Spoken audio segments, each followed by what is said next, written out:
Saludamos a todos nuestros hermanos en el amor de Cristo y en la dulce comunión del Espíritu Santo. Ya ustedes conocen, queridos oyentes, hermanos, que estamos revisando las lecciones de este libro Fundamento de la Fe Cristiana, perteneciente a la editora Árbol de la Vida. Estamos en la lección número 19, el tema de estas últimas lecciones ha sido la iglesia. Hoy vamos a revisar la parte 4 y revisaremos asuntos relacionados a la vida de la iglesia, como lo son tomar la cruz, la vida familiar, la vida social y el servicio a Dios.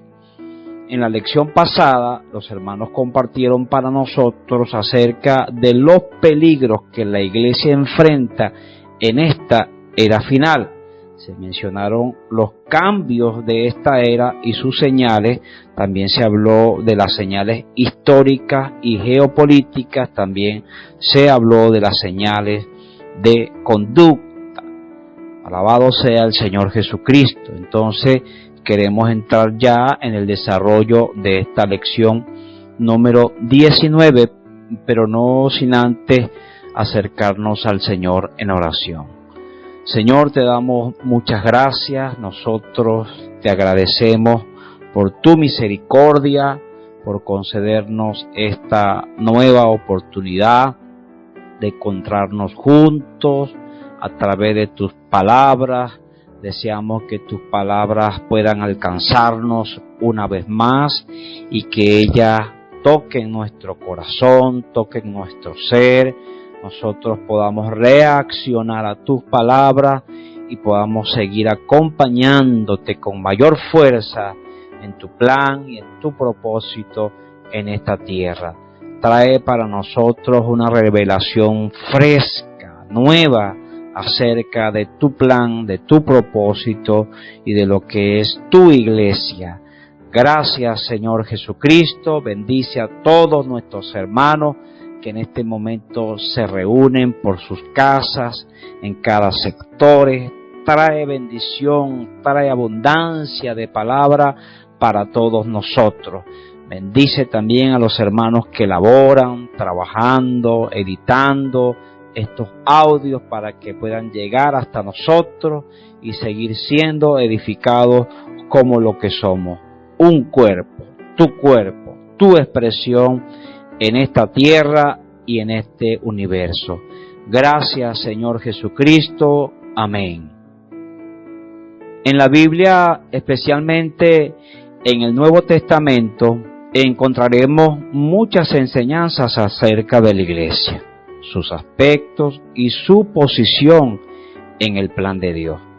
Sin embargo, en esta lección abordaremos cómo la iglesia puede ser y debe llegar a ser un ambiente donde se produzcan vencedores y que éste sea útil para la conformación de los hermanos a la imagen de Cristo. Debemos tener presente que la iglesia no es un lugar físico, ella es la asamblea de los que han sido llamados, es la congregación de los hijos de Dios. Por tanto, queridos hermanos, lo más importante es que estos hijos, esta congregación, es decir, esta asamblea, estén en el Espíritu para tener un vivir que corresponda a la vida divina que recibieron en el nuevo nacimiento al creer en el Señor Jesucristo. A esto entonces nosotros llamamos vida de iglesia. Todo lo que se relaciona con la iglesia está ligado, asociado a la vida.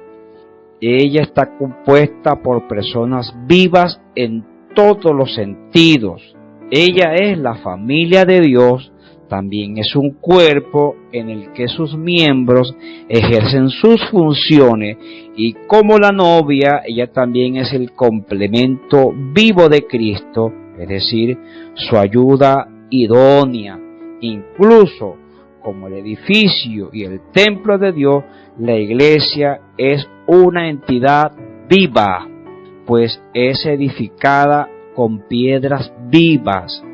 Esta es la vida de la iglesia. La vida de la iglesia, en toda su expresión, es un organismo vivo, porque está compuesta por personas que antes estaban muertas en sus delitos y en sus pecados, pero que recibieron vida en sí mismo.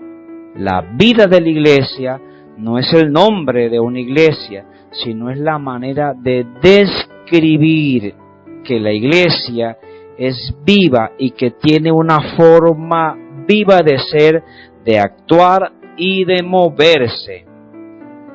Entonces podemos asegurar que la esencia del vivir de la iglesia es estar en el Espíritu. Amén. La vida de la iglesia, más allá de verse en el aspecto de solo congregarnos, es decir, de estar juntos, es un ambiente propicio para producir vencedores, es decir, hijos de Dios maduros que por la experiencia de la vida divina venzan los deseos, el pecado, el mundo y todo aquello que les impide o que impide el progreso de la vida cristiana. Punto número 1. Tomar la cruz. El Señor Jesús, al mencionar por primera vez la palabra iglesia, lo hizo en Mateo capítulo 16, versículo 18. ¿Qué tal si leemos estos pasajes? Y yo también te digo que tú eres Pedro, y sobre esta roca edificaré mi iglesia, y las puertas del Hades no prevalecerán contra ella. ¿Qué quiso decir el Señor Jesús con edificar la iglesia? ¿Qué sucede con nosotros cuando somos edificados? En los siguientes versículos, el Señor dijo que necesitaba ir a Jerusalén, padecer mucho de los judíos y ser muerto. Eso aparece en el versículo 21 de Mateo capítulo 16. Pedro entonces, con todo su amor y celo natural, quiso proteger al Señor, diciendo: nada de esto te acontezca. Pero el Señor, volviéndose, dijo a Pedro: quítate delante de mí, Satanás, me eres tropiezo, porque no pones la mira en las cosas de Dios, sino en la de los hombres. Fue una respuesta muy dura, ¿no es cierto? Pero esto muestra que ser la iglesia no es solo creer y aceptar al Señor Jesús, sino que implica aceptar y hacer la voluntad de Dios. La cruz es la voluntad de Dios para el Señor Jesús. Por tanto, ser iglesia es seguir el camino de la cruz. Con base en esto, el Señor Jesús dijo: si alguno quiere venir en pos de mí, niéguese a sí mismo, tome su cruz y sígame. Punto número 2, la vida familiar. Bueno, la vida familiar es uno de los ambientes en los que pasamos la mayor parte de nuestro tiempo. Es allí donde nos relacionamos con nuestros cónyuges, padres, hijos. El libro de Efesios es uno de los libros que trae revelaciones sobre la iglesia y que se divide en dos partes, a saber, la enseñanza sobre la iglesia, y la otra tiene que ver con la práctica. En los capítulos 5 y 6, Pablo habla al marido y a la esposa, y a los padres y a los hijos. Pablo interpretó la relación que existe entre el esposo y la esposa como la relación que existe entre Cristo y la iglesia. El marido debe amar a su esposa, así como Cristo amó y ama a la iglesia. La cruz entonces debe ser aplicada en el matrimonio. Esto nos proporcionará o le proporcionará a las relaciones conyugales una actitud vencedora, transformadora y santificadora. Queridos oyentes, una familia normal debe tener como objetivo la salvación de todos sus miembros, a saber también el crecimiento espiritual y el perfeccionamiento de los dones para el servicio y la cooperación con Dios para establecer y expandir el reino de Dios en esta tierra. Punto número 3. La vida social. Es otro ambiente en el cual los hijos de Dios forman parte y que deben aprovechar aún más para ser vencedores. Es la vida social. En otras palabras, es el mundo. Cuando el Señor Jesús oró por nosotros al Padre, en Juan capítulo 17, Él no pidió que el Padre nos quitase del mundo, sino que nos guardara del mundo, es decir, del mal que está en el mundo. Por tanto, vivimos en este mundo, nos relacionamos con personas en diversos ambientes, pero sin dejar que este mundo influya en nosotros, ni que tampoco nos conformemos a él, según lo que leemos en Romanos capítulo 12, versículo 2. No os conforméis a este siglo o a este mundo, sino transformaos por medio de la renovación de vuestro entendimiento, para que comprobéis cuál sea la buena voluntad de Dios, agradable y perfecta. Entonces, queridos hermanos, en estos ambientes del mundo debemos ser la sal de la tierra y también debemos ser la luz del mundo, según lo descrito por el propio Señor Jesús en Mateo capítulo 5, versículo 13, donde declaró para nosotros que somos la sal de esta tierra, que somos también la luz de este mundo, y que una ciudad asentada sobre un monte no se puede esconder, ni tampoco alguien enciende una luz y la esconde debajo de un almud, sino que la pone sobre el candelero para que alumbre a todos los que están en casa. El Señor añadió en este pasaje diciendo: así alumbre vuestra luz delante de los hombres, para que vean vuestras buenas obras y glorifiquen a vuestro Padre que está en los cielos. La luz que nosotros recibimos es como una ciudad asentada sobre un monte. Esta no se puede esconder.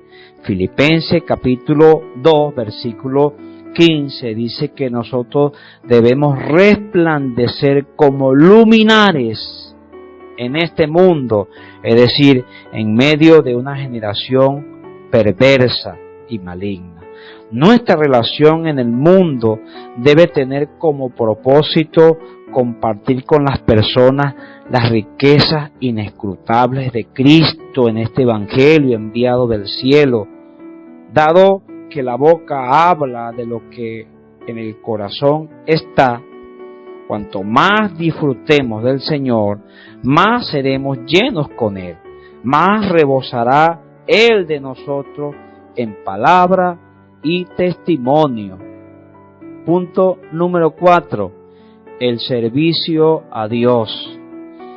La iglesia, queridos oyentes, es un sacerdocio real. Esto lo declaró Pedro en una de sus cartas, diciéndonos: vosotros sois un linaje escogido, vosotros sois un real sacerdocio, escogido para que anunciemos las virtudes. El sacerdocio entonces es el oficio de servir a Dios. En el Antiguo Testamento, tanto los levitas como los sacerdotes servían a Dios en muchos aspectos, aspectos espirituales y también prácticos. La vida de la iglesia es también un vivir de servir a Dios. Servimos a Dios al perfeccionar y edificar la iglesia, como lo describe en Efesios capítulo 4, versículo 11 en adelante. Leamos.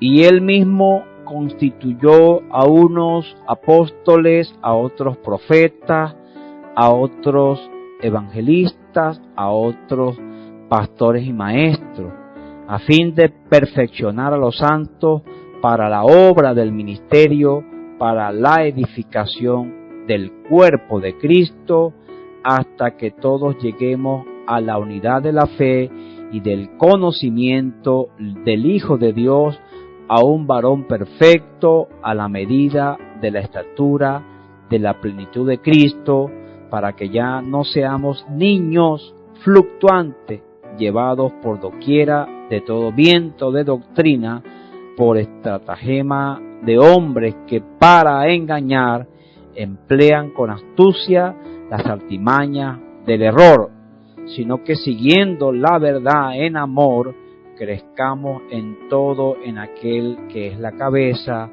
esto es Cristo, de quien todo el cuerpo, bien concertado y unido entre sí por todas las coyunturas que se ayudan mutuamente según la actividad propia de cada miembro, recibe su crecimiento para ir edificándose en amor. Así como leíamos en este pasaje de Efesios capítulo 4, servir al Señor es perfeccionar y edificar la iglesia. Es uno de los aspectos de nuestro servicio a Dios como ese real sacerdocio. Esto solo es posible a través del ejercicio de los dones que recibimos y que también debemos descubrir en Dios, porque estos dones son inherentes a la vida divina que recibimos en el momento del nuevo nacimiento.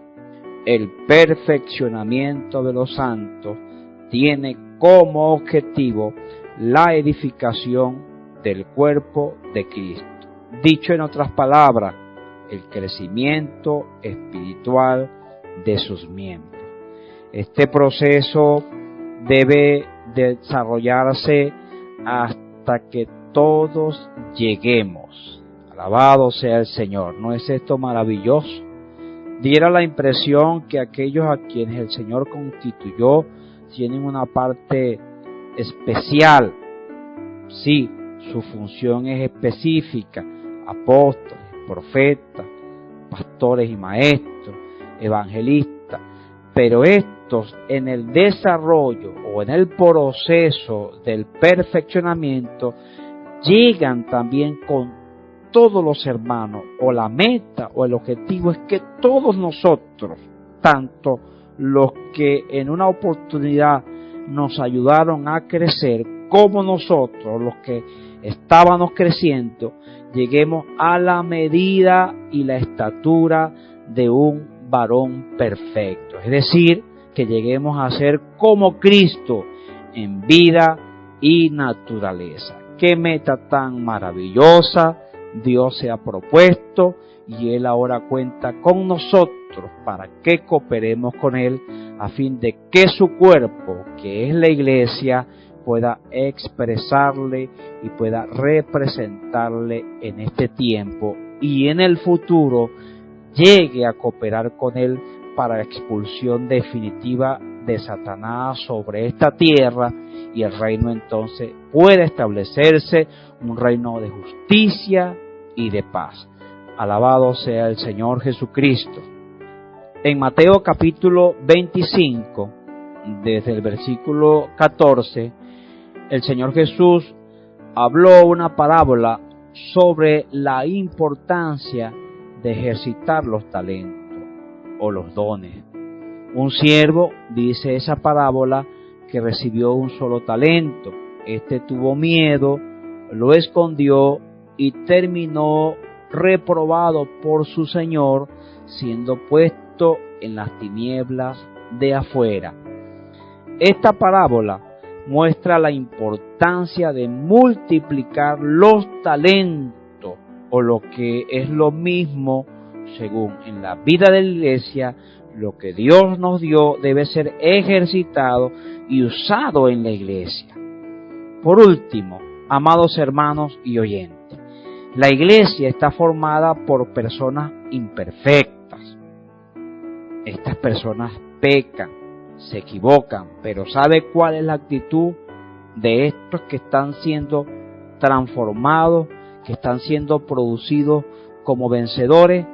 Ellos aplican la sangre del Cordero, son personas que dan testimonio de la palabra, no solo la hablan, sino que en su vivir, y también están dispuestas a negarse a sí mismas, tomando la cruz y haciendo morir su naturaleza pecaminosa. Alabado sea el Señor Jesucristo. Qué maravillosa lección. Esperamos haber sido edificados. Ahora, queridos hermanos, queremos leer para ustedes unas preguntas para que puedan allí en la reunión de casa, del sector, con sus amigos, con los hermanos, puedan también ejercitarse, ¿no? Y responder para edificación de todos los presentes. Primera pregunta: según esta lección, ¿qué entendemos o qué entiende usted por vida de iglesia? Segunda pregunta: ¿cuál es la esencia del vivir de la iglesia? Tercera pregunta: ¿en qué momento alguien que es parte de la iglesia debe tomar la cruz?